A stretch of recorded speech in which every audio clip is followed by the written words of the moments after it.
A primavera está a chegar e com ela novos ritmos de leitura. Leia artigos de opinião e receba acesso antecipado a todos os episódios de Podcast Plus. Acompanhe a atualidade ao minuto. Assine hoje o Observador com até 58% de desconto e habilite-se a ganhar uma tote bag e um voucher da Livraria Almedina. Tudo em observador.pt. Observador.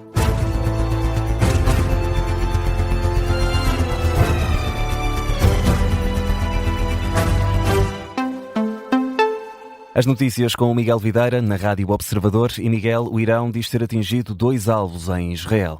Sim, o exército iraniano garante que levou a cabo esta manhã aquilo que define como poderosos ataques com recurso a drones. Teve como alvos o quartel-general de uma unidade especial da polícia israelita e o centro de comunicações por satélite de defesa de Gilad. Anúncio divulgado pela imprensa do Irão, que já esta manhã tinha dado conta de um ataque iraniano aos Emirados Árabes Unidos contra as forças norte-americanas na base de Al-Dafra. Nas últimas horas há registro também do início de nova ofensiva reivindicada por Tel Aviv. As forças de defesa israelitas anunciaram nas redes sociais um ataque contra infraestruturas do regime iraniano no oeste do país. E Miguel, sabe-se que Donald Trump recusou um acordo com o Irão para um cessar-fogo no Médio Oriente e diz que pode voltar a atacar a ilha de Karg só por diversão. Foi essa a expressão usada pelo líder da Casa Branca numa entrevista à NBC News, depois de ter atacado a pequena ilha do Golfo Pérsico, que funciona como ponto estratégico para as exportações do petróleo do Irão, responsável por 90% das exportações de crudo. Trump garante que foi oferecido um acordo por Teherão, prontamente recusado, pelo facto do presidente dos Estados Unidos considerar que os termos sugeridos não são bons o suficiente e manifesta surpresa com a retaliação iraniana ao longo das últimas semanas direcionada aos países aliados dos Estados Unidos na região do Golfo. Fala em ataques desnecessários contra países fantásticos, a expressão usada por Trump.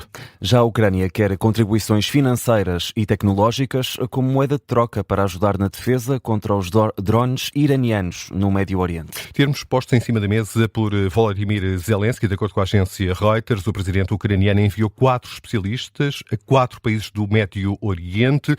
Cada equipa é composta por dezenas de pessoas. São só 4 os países do Médio Oriente. Os especialistas são mais do que isso. E, em caso de acordo, poderão realizar avaliações especializadas e demonstrar como devem funcionar os sistemas de defesa contra drones.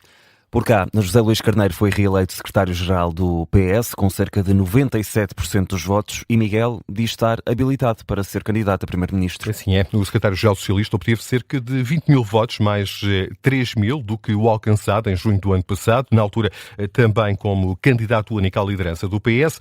No discurso ontem à noite, no Largo do Rato, depois de conhecidos os resultados, Carneiro disse ver neste desfecho uma prova de união do partido que permite olhar para o futuro. Estamos a falar de uma taxa de aprovação superior a 96%. Julgo que é mesmo a taxa de aprovação mais forte de todos os atos eleitorais. O que significa uma ampla aceitação, uma força baseada na pluralidade que me responsabiliza especialmente. Com certeza que me candidatei a secretário-geral para servir o meu país. E para servir o meu país, naturalmente, habilitando-me no futuro a ser candidato a primeiro-ministro. Foi essa a ideia sublinhada por José Luís Carneiro, que quer ser recebido pelo novo Presidente da República no Palácio de Belém. Diz também que está disponível para contribuir para soluções em vários setores, o caso da defesa ou segurança interna.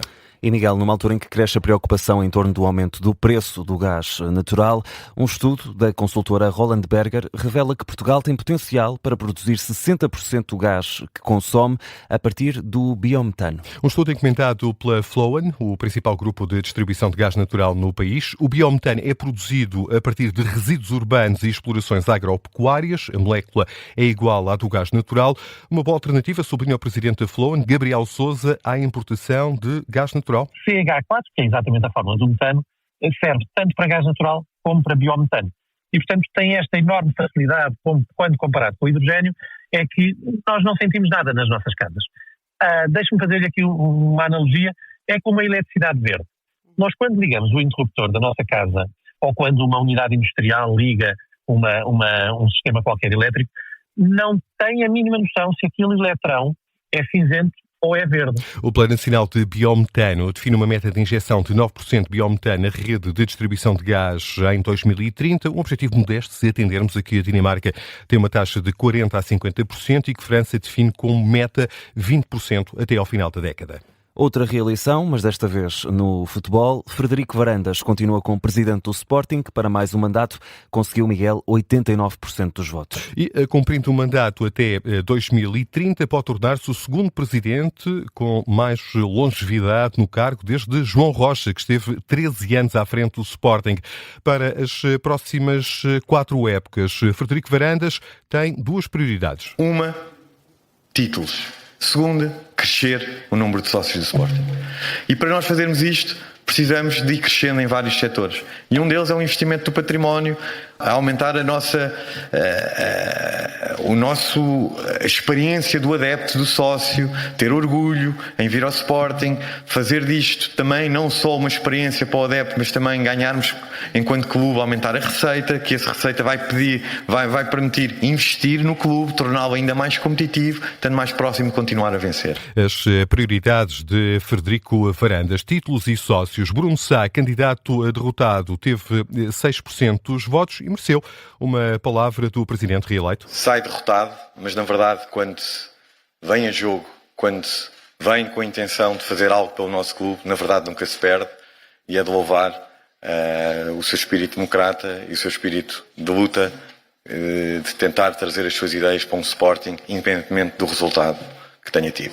O elogio de Frederico Varandas a Bruno Sá, os 2 candidatos à presidência do Sporting. Ainda não há data prevista para a cerimónia de posse, deve acontecer esta semana. Dentro de campo está em andamento a jornada 26. O Benfica venceu o Aroca por 2-1. A vitória chegou já nos minutos finais. Ufa! O gol do croata Ivanovic, já no fim do período de descontos, deu os 3 pontos aos encarnados, que colam o Clube da Luz ao Sporting na segunda posição da tabela, ainda que há condição. Os Leões não entram em campo nesta jornada por causa da eliminatória que está a disputar com o Bodø Glimt, da Noruega. O Benfica até começou a perder. Richard Rios restabeleceu a igualdade no segundo tempo e Ivanovic completou a reviravolta. Do lado dos encarnados, não houve declarações, nem antes nem depois da partida, em protesto contra o castigo aplicado a José Mourinho, expulso no encontro frente ao Futebol Clube do Porto, na jornada anterior. Já o técnico do Aroca, Vasco Seabra, lamenta o golo sofrido ao cair do pano. É um orgulho muito grande, poucas equipas fazem aquilo que a gente se propõe fazer.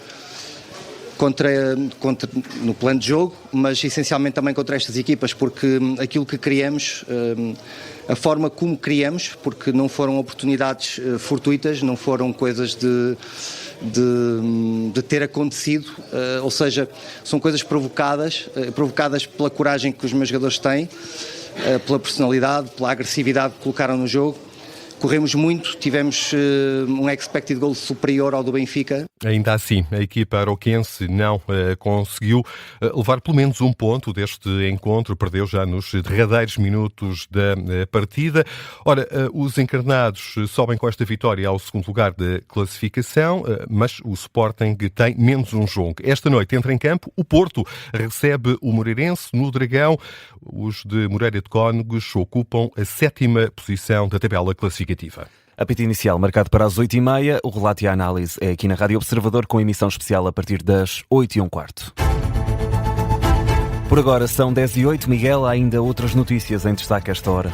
A Infraestruturas de Portugal já resolveu mais de 90% dos cortes de estrada, cortes provocados pelas tempestades. Ao todo, foram cerca de 300 ocorrências resolvidas e o Ministério das Infraestruturas informa que ainda restam 34 situações por resolver. Já quanto à ferrovia, segundo o Governo, há 2 problemas ainda a aguardar solução: a recuperação a retoma da circulação na linha do Oeste, a sul das Caldas da Rainha e na linha da Beira Baixa.